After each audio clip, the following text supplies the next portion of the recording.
Welcome to the last of the Col-Hi Wildcats 1982 podcasts, brought to you by Diesel Man Productions.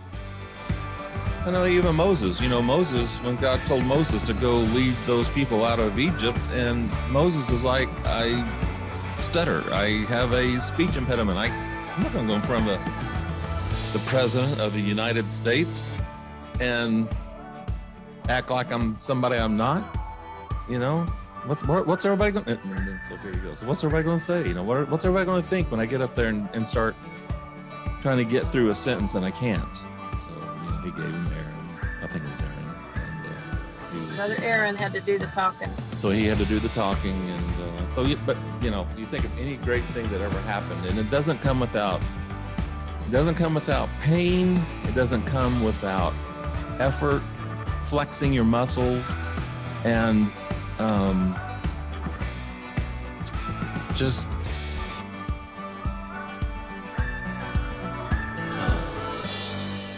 who cares? Who cares what everybody thinks? How are you? I'm doing great. I'm recording, so. How that? Careful. I'll be polite. Okay. Do you want to go ahead and do your little intro? Or do you want to prep, or what do you want? No, let's just get into it. Okay. I can do that later if we need to. So this is what it feels like to be in the hot seat. I like your cup. Did you get that cup at Moxie? Oh, I had it made. You had it made? Mm-hmm. Well, put the word out on that, because people are wanting to. Are they?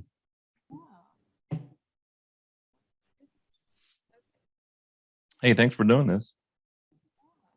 What are old friends for, right? Yeah. I'm going to say these videos just make me feel so good.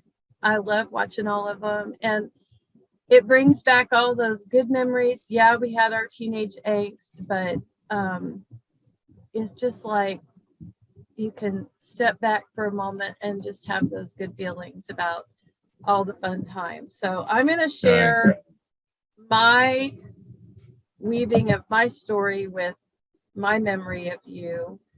And then I'm going to ask you some questions about some antics that you may or may not have participated in. And because I have my spies out that gave me some info. And then I'll ask you, our standard questions. But a lot of us have known each other, not necessarily at grade school, the schools we went to, but also church. So I've really known you for almost 50 years. Yeah. Yeah, I guess so. You moved here in what grade? Yeah, second, Okay. Third grade. Third grade. That's when I moved here too. So. Oh yeah, where'd you move from? I'm sorry, I'm not going to ask any questions. Yeah, we live in Tulsa. So, okay. But you and I have relatives, in this area, so it's kind of like we go pretty far back. So, right. You went to Garfield, and then did you go to Oak Park after that? Yeah. So we moved from 1110 Armstrong, a house that Dad rented from his brother, and they found a house in Oak Park on Ramblewood, and so we moved out there and then went to Oak Park Elementary. We were literally across the street from the school. That was just a really neat little neighborhood and a good little group, and you guys had a good camaraderie, and it was like a little oasis. So, but I knew you at First Baptist. Right. So that's how I knew. Then we hit junior high. So, do you remember any junior high teachers that you really liked? Mr. Riddell, he taught architecture. He was kind of funny. I remember Mrs. Bundren. She was a character. Tansy was band.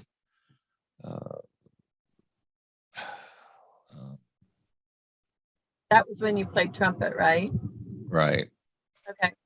So you asked this to other people. So who was your group that you hung out with? Oh, so it was David Neer, Keith Clark, eventually Don Hike and Jesse Bowersock, some of the old Rick Adams, some of the Oak Park crew, Philip Tanner a little bit. Yeah, so that was not a large entourage, but Jeff Shiblam lived next door to us. He was a class behind. Brad Harris lived down the street a little bit. Pam Peterson lived even on the same street, just a little bit farther down from that. Mary Rourke lived just not a stone's throw away from us. Trying to go down the street here.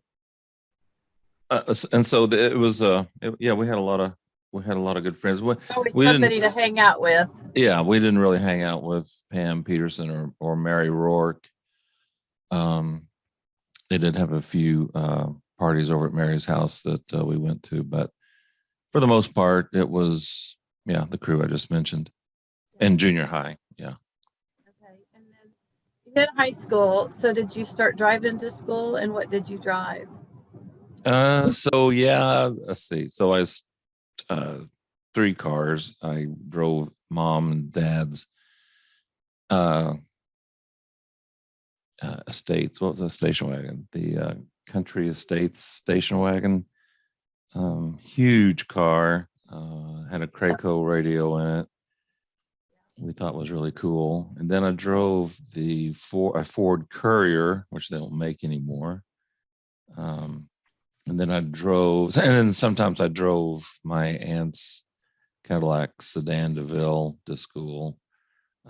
This is high school. This is not junior high. So, so that was a lot of fun. So what song would you love to be playing on the radio on the way to school?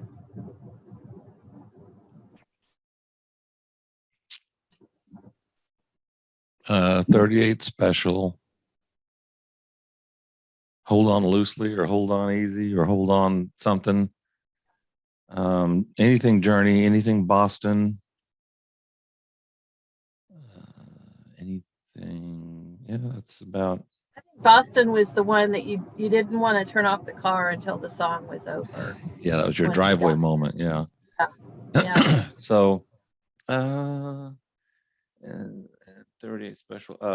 Now, Sandra Yeager mentioned the.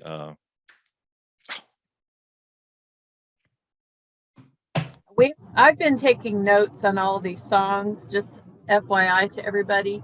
Oh, okay. And we have a DJ booked for the reunion, and I've been giving him the playlist. So we're going to get to hear all of our songs. So that's been a really neat thing that you asked. So all those groups are on his playlist. So I think we'll have a good time. Yeah. So. What was that one? What was the one that Sandra Yeager mentioned? It was good, and I actually added it to my playlist. Well, I typed it in our list, but I'm not going to remember off the top of my head. So, all right, there's some antics that happened, and I'll ask you about those. But one of the things I remember was we sat next to each other in chemistry class our junior year, and somebody would forget his pencil pretty much every day. And so I just got to where I just brought an extra pencil because I just knew Scott's not going to have his pencil. But my favorite thing was that you'd sit there in the morning, and it was our first hour. So, that was not my ideal first class. Right. But you would sit there and you'd go, well, I got a story to tell you. And you would always have something that had happened and crack me up. And so I'm going to ask you some things and you can tell your story. And there is a time limit. So we'll I'll try not to have you add too long, but I loved your stories. And one of the things you would say is you had that black hair, but you had the little premature gray that would pop out every once in a while. And you'd say, and I've got mine now, but you'd say, oh, my wild hair's sticking out. I got to do something wild today. So here's some of the wild things that I'm supposed to ask you about. Filming a movie on Aunt Mary's ranch that involved a pickup truck and a rope. And that I remember you telling me about that because you were into that movie making stuff. So right. So yeah, we watched Raiders of the Lost Ark had come out, and such a great movie. Still my favorite movie all time. Anyway, there's that scene where he's being pulled behind the army truck by his whip. And so just to try that out, I had, it was Jeff Shibbolem who was driving the truck, I believe. And I can't remember who was running the camera, maybe my brother or David Neer. But anyway, I tied a rope to the back of the pickup and had him drive through the pasture and try to recreate that scene. That's as stupid as it sounds. And it's amazing that I didn't, as I'm being dragged across the acreage there, that I didn't, get split wide open by a stick sticking out of the ground or a rock or something, Well, you're immortal at that age. Yeah, you're invisible and bulletproof. So so we did that, and that was, we did that. Yeah. Have you saved that film? I haven't even looked for it. I'm sure it's around here somewhere. Well, I'm going to give you that assignment to try to find that. Oh, okay. Post it. So what's that? I can't hear you. It's a pickup truck with a cab on back. It's a Ford certain Courier. Guy sent a picture of it. And it involves 2-day journey to Worlds of Fun. Oh yeah. So there was had this Ford Courier, and we that's what this is.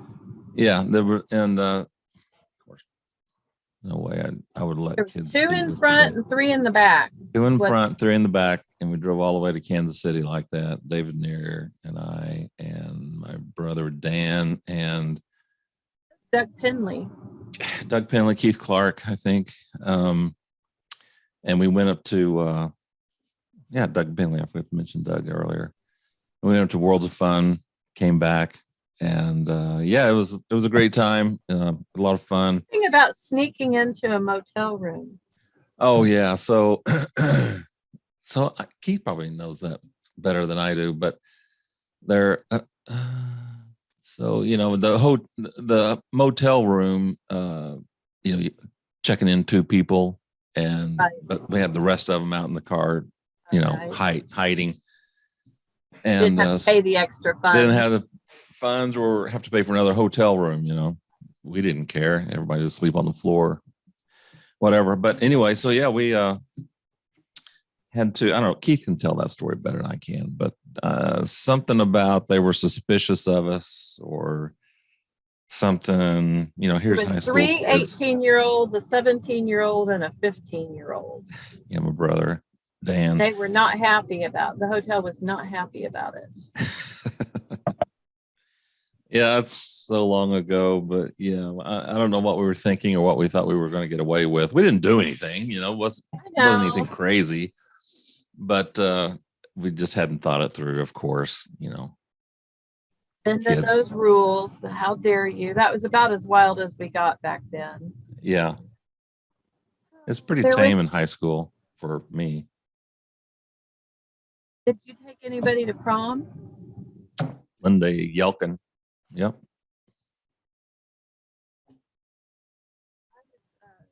Not allowed to go to prom back then.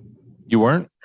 No, that was when the Baptist preacher was preaching against dancing. So that wasn't allowed. So guess what? I'm ready for the reunion. I'm going to dance. It's going to be fun. And I'm going to put in a little plug here for the reunion. Uh-oh. The Friday night, September 23rd, is going to be at the Johnstone Sayre building. John and his sister have donated the evening, which normally would be a costly sum.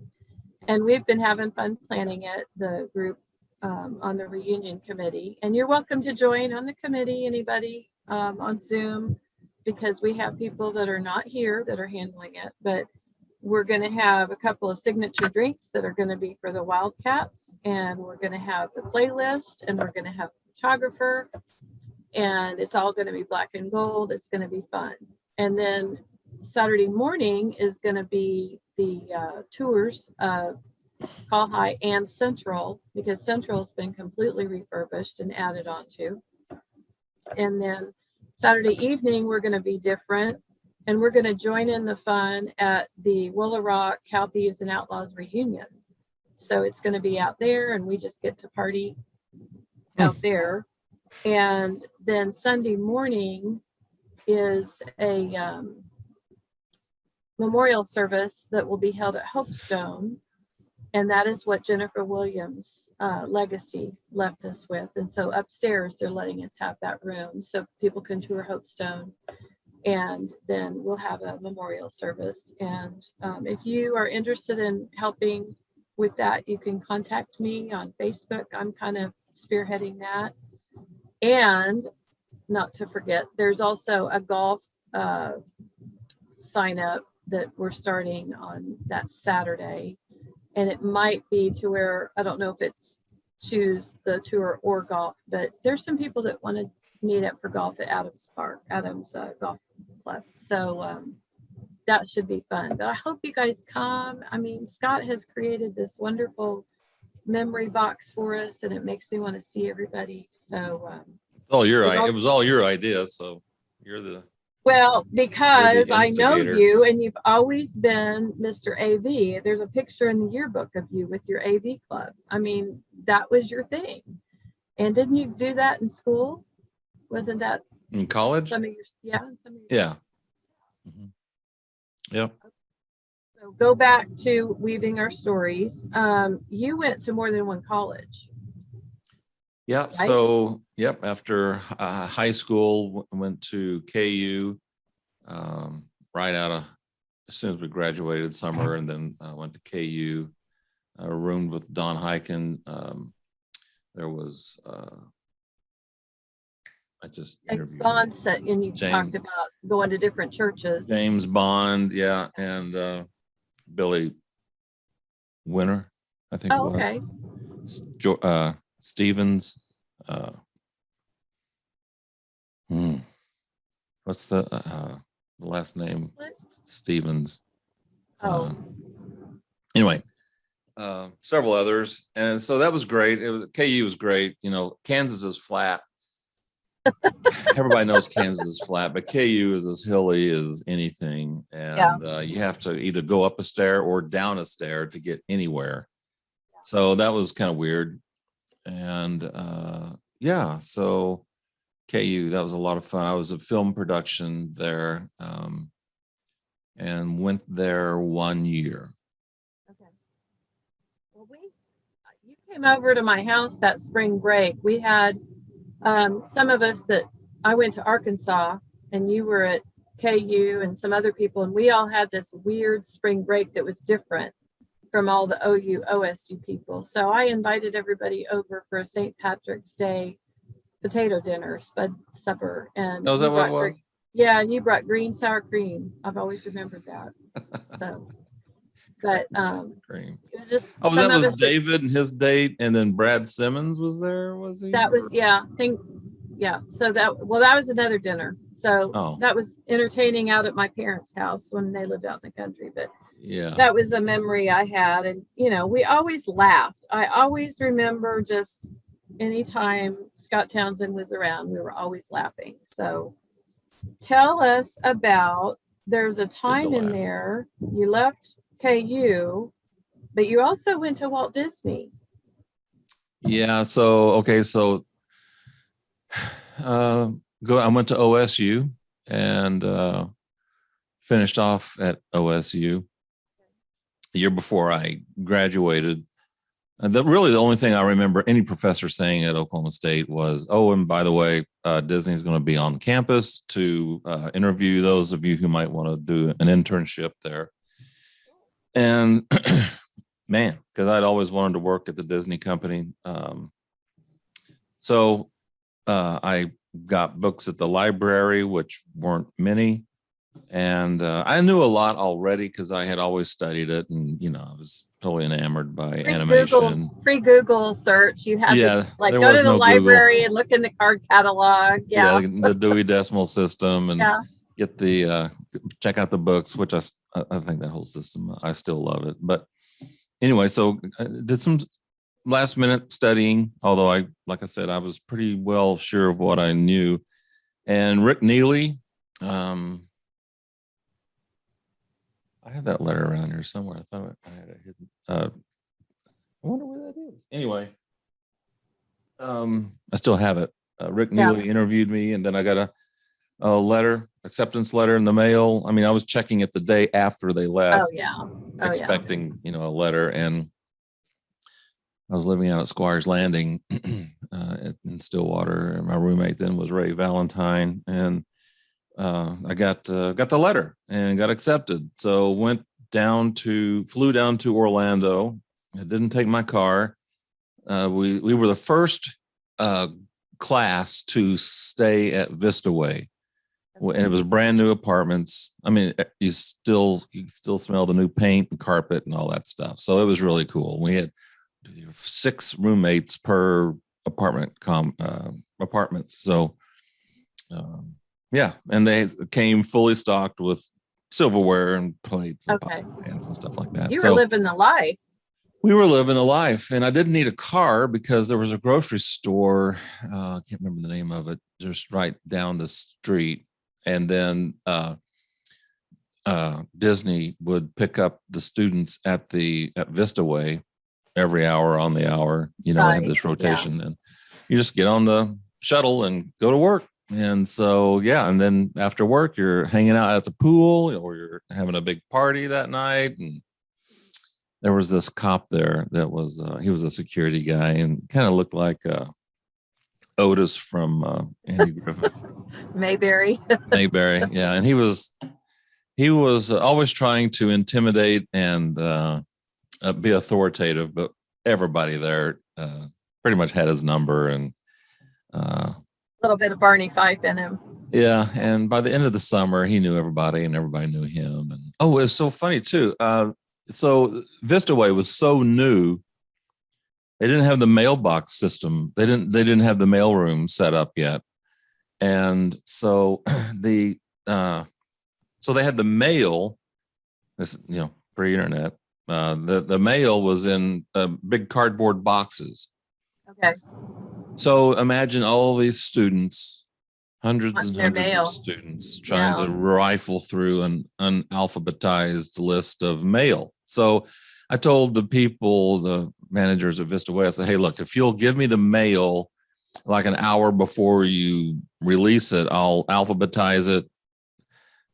This what made you do that? I don't know. It's OCD. I don't know. Okay. You're the guy that always forgot his pencil in high school.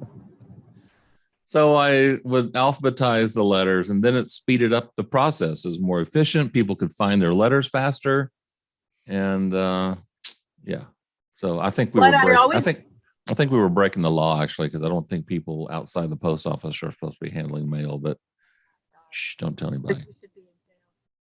So I moved back here in 2007. And I worked at the chamber, and it was my job to go over and talk to United Linen. And lo and behold, there's Scott Townsend.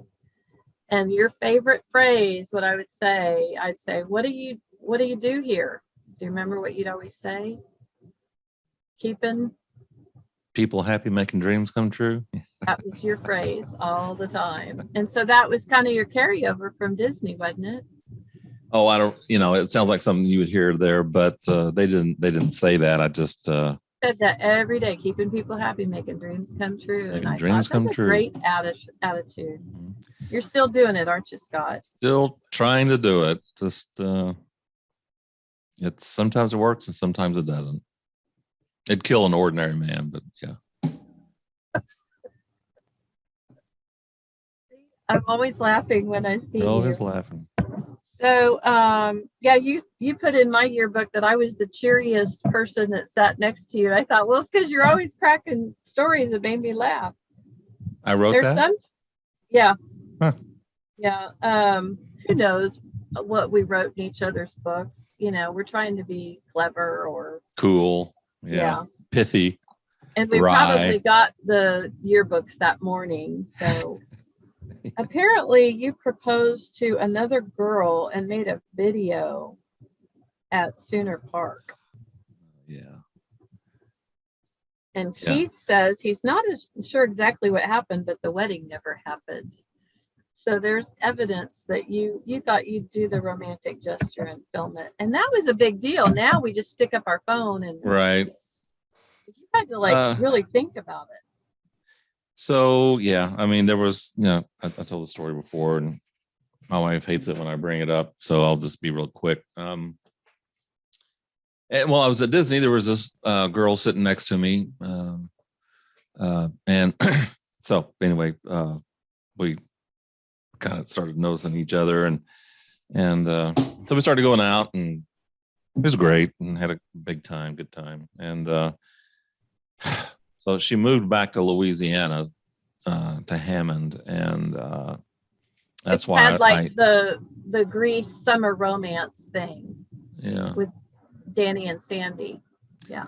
Okay. So I quit Disney and followed her to Louisiana and blah blah. Why do you guys do that? I don't know. It's so stupid. But anyway, everybody says, "Why'd you leave Disney?" Well, that's the reason why. So anyway, went to Louisiana. When you say what moved you here, it's usually the other person. Mm-hmm. What town? Hammond. Okay. Crazy little town. Anyway, well, it's across the Lake Pontchartrain from New Orleans, and so when I got there, they have their own music, their own language, their own food, their own entertainment.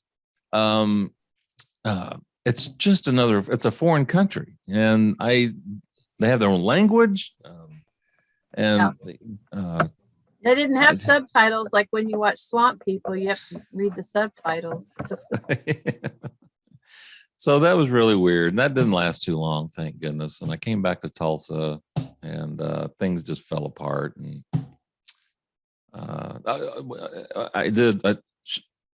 we were engaged, but we broke it off pretty quick. And it was pretty obvious it wasn't working out. It's just a learning experience. I've finally at this age realized that there's not mistakes. It was like, oh, that was a learning experience. And so, yeah, I've got a few learning experience people in my past, but we all brought something good to the table, and we all learned something from it. Mm-hmm. So no regrets, and you wouldn't have met your wife if you hadn't had those experiences, is the way I look at it. Right. You had graduated. I can't hear you.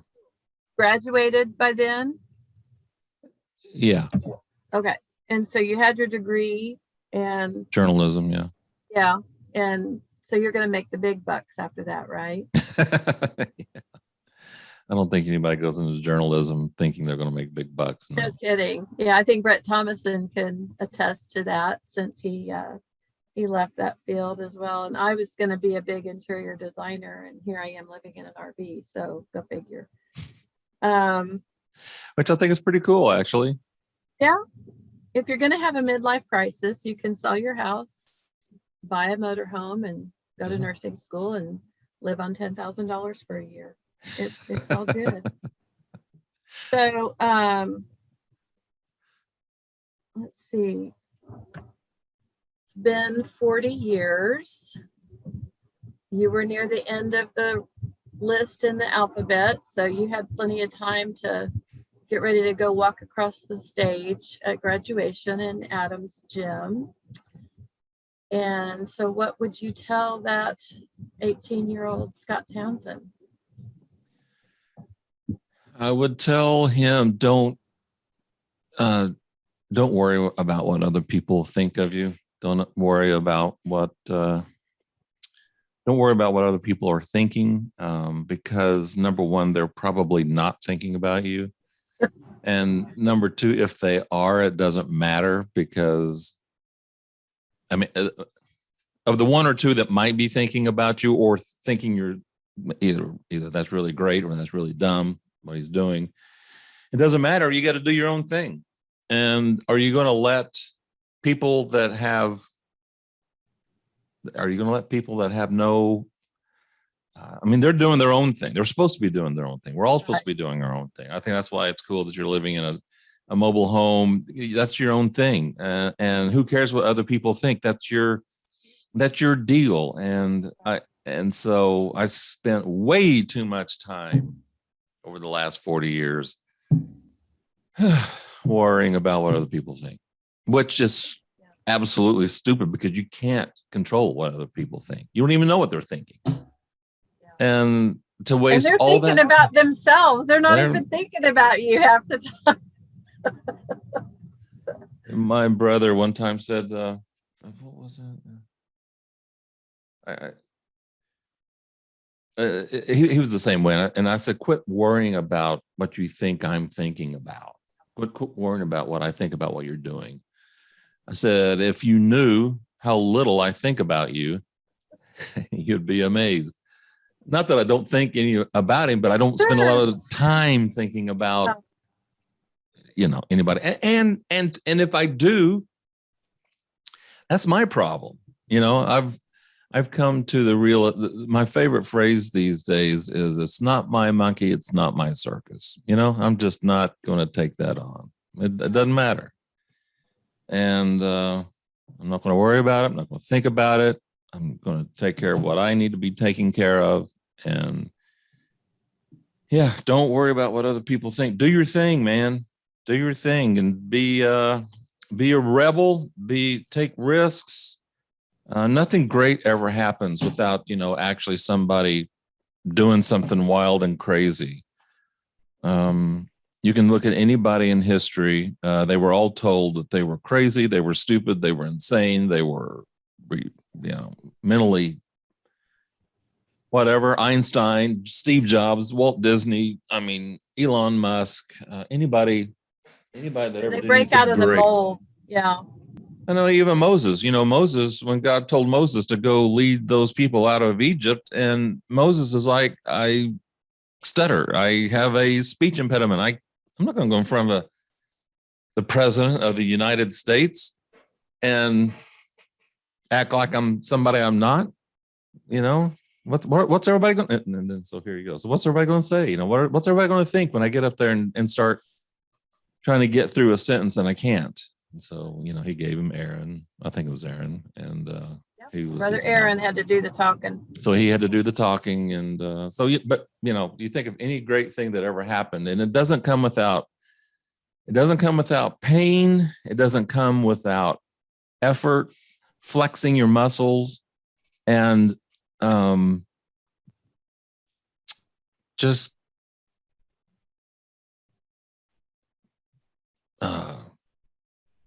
who cares? Who cares what anybody thinks?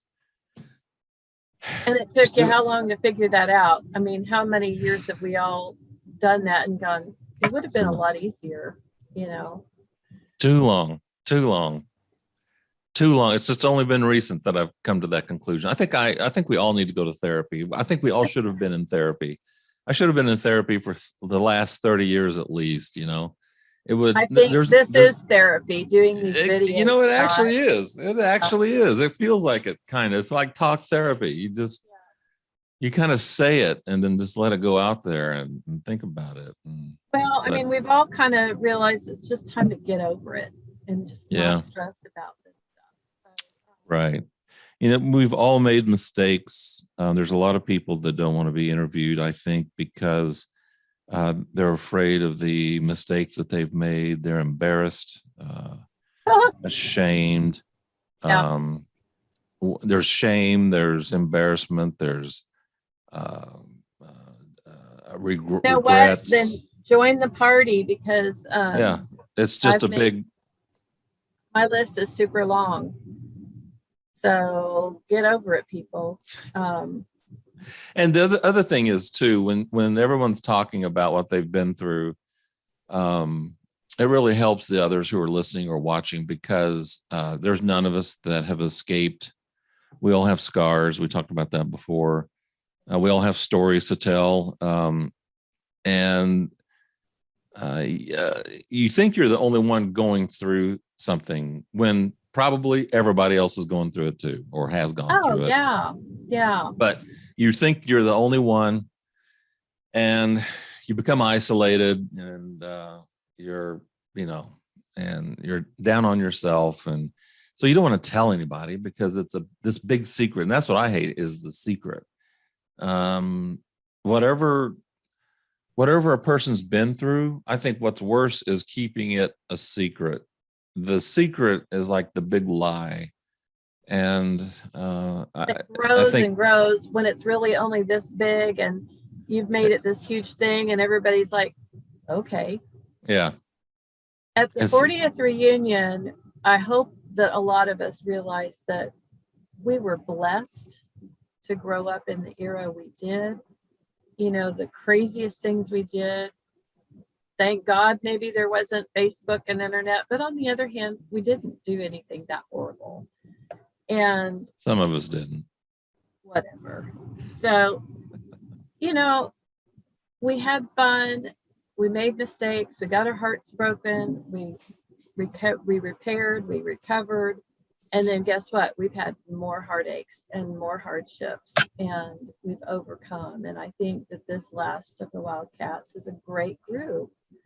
We had a great foundation, but we also had a really nice level of acceptance of each other. I don't remember people being mean to each other. No. We might have had hang-ups, about what people might think, but I don't ever remember feeling like somebody's getting made fun of or ridiculed or being treated poorly. We were very lucky. And I hope that everybody feels that way. I know I did. Okay, favorite high school teacher. We all talked about Ms. Reynolds, but I think you were like an AV person and did this other world. What teachers in high school influenced you? Touchstone, Mr. Love. Yeah. Mr. I posted Gay. a picture of him smoking his cigarettes, grading the note cards. Different era. Different times. I'm glad I grew up in those times. I'm telling you. I'm just going to leave it at that. But I'm really glad I got to grow up in those times. Because I was really bad at math for a very long time. But when I got into geometry with Mr. Gay, I did pretty well in geometry. I was amazed when I could see, what I'm trying to solve, the triangle. It clicked, yeah. It clicked, and I was really glad about that. That was cool. Touchstone, we did this play, To Kill a Mockingbird, and I was on the stage crew. I kind of came into it late. Everybody was already designing the sets, and the actors were all picked out and stuff like that. So I kind of came into it late, and I was going to build this roof. I built this roof that went in front of one of the frame of the flat. What you stand in front of, it's a screen, and you paint it, whatever. Yeah. And I had this roof that would go up into the air. I thought that was pretty cool. And so then the opening night, the program comes out, and the first thing I do was look at the program to see my name, and they forgot to put me in. No one put me in the program. It didn't exist. Yeah. Oh God, I was so devastated. Anyway. It gave you the bug for kind of production. You still have that in you, so that makes sense. Yeah, and so that was cool. It was a lot of fun. That's I gotta really wrap this up. I'm in my my new world of having an actual lunch hour. oh, okay. No, every time I see you, Scott, you make me smile. You still do. And I'm really grateful that you're doing this set of videos because you've always done, like, you and your wife would do little movie reviews on Facebook and you would film things. I thought, man, you know, he's got a gift. So I'm glad you're using your gift for good. And any of you Wildcats out there that think this is hard, it's not. You're just talking to an old friend or meeting Right. somebody that you remembered in the halls. I mean, we And skipped a lot of stuff. I mean, there's another 2 hours worth of stuff we could have talked about. You and I went out, and was it in college? Yep, we dated one summer, and you and David Neer flew up for the day from Stillwater. So I thought that was pretty cool that you just, you know, flew into town for the day. I was doing hair back then. Yeah. And in between school and That was when then, I missed my, that's when I, that was the trip that got me kicked out of Oklahoma State.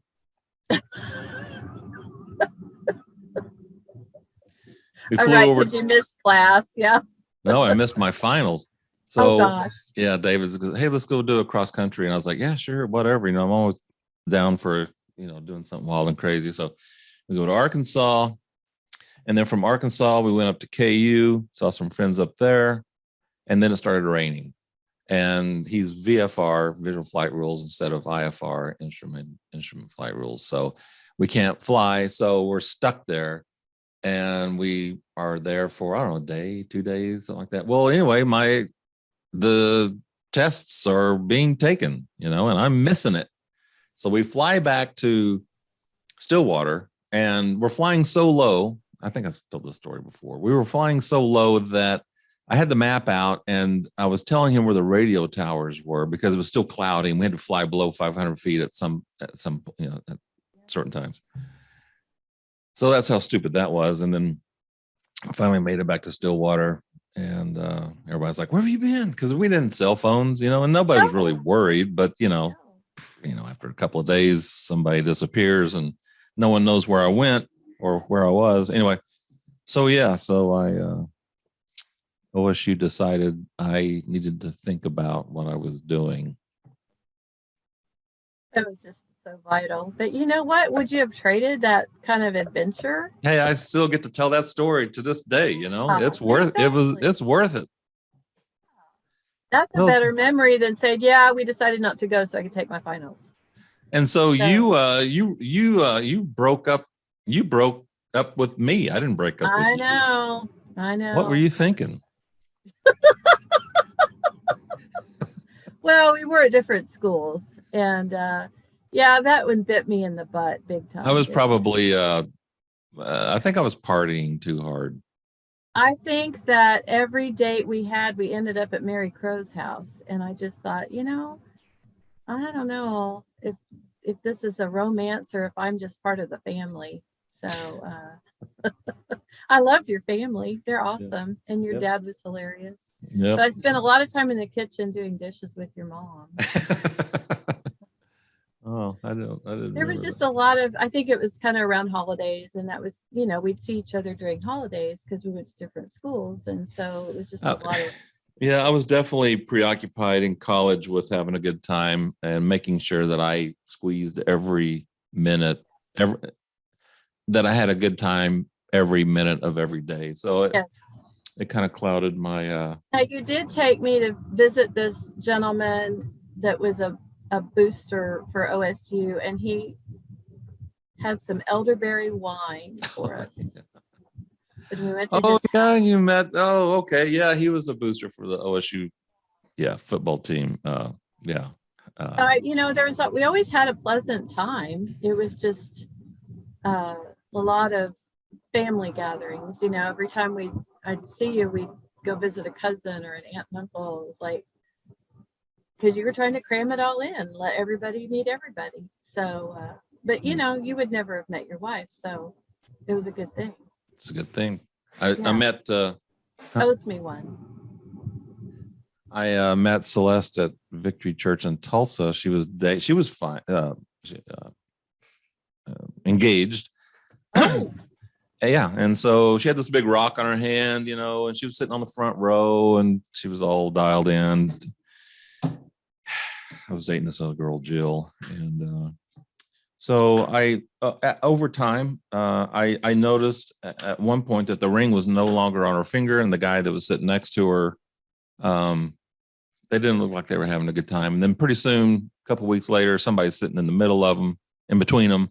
I could tell this thing was going south. So I was like, okay. time to make your move. Time to make the move. So I broke up with Jill, got that out of the way. And then first things first. So then I met her on a Wednesday night after a church service, and we sat and talked. And we probably talked for 2 hours, and then it just kind of snowballed from there. We got married, we eloped, and that was right. Yeah. Yeah, you talked about that story. Yeah. So that was a lot of fun. Yeah. She's a neat gal, so I think you did well. Oh, I did. Definitely married up. There's a special place in heaven for her, special crown, having to put up with me. Well, and you had a great kid, so. Oh man, and you Matthew's great, and our grandchild, Amelia Claire Townsend. Oh my gosh, Mark Thompson said it best. He said, "Grandkids." I'm gonna paraphrase. Said, "Grandkids are the salve that soothes a grandparent's soul." And that's so true. I got misty-eyed on that. So, all right, old friend. Hey, thanks for doing this on such short notice. Well, anytime. That's the thing is, if a Wildcat wants something, you think, yeah, I want to help you, because we have this shared history together, and I'm really glad that you're doing this, and I hope that others join in on the fun. And maybe if you're afraid it's going to be, big screen or something, get 3 or 4 people to do it. And you'll just be on a little screen, tell a few little stories, and have some fun. Yeah, that's true. So if anybody's out there watching, listening, if you just jump in the hot seat, it's not so bad. We don't get into, it's not Oprah Winfrey, it's not 60 Minutes, it's not Barbara Walters. It's pretty light and easy. Some people have gotten into some pretty heavy stuff, and which is also good, and it's been cathartic. It's been healing for a lot of people. It's been a lot of fun mostly. Yeah. So yeah, I mean, come to the reunion. It's going to be a blast. So you got nothing to prove. So I got my gray hair. We need you and the committee. I ran into Dana Brock the other day. Dana's super busy. We've got Christy Brooks, Sandy Collins-Bell, Amy Wallen, and Rhonda and me, and we just meet on Zoom. And so you don't have to live in Bartlesville to be doing this. So we need to have you on the show, all you guys on the show, and bring us an update. Oh, and John Sayre said he would be on the show next time. Good. Yeah. So that's all the way from New York. Yeah. Thank God for this Zoom stuff. It's been wonderful. So. It is. It's really cool. I got to go, Wildcats, but thank you, Scott. All right. Well, thank you. Bye.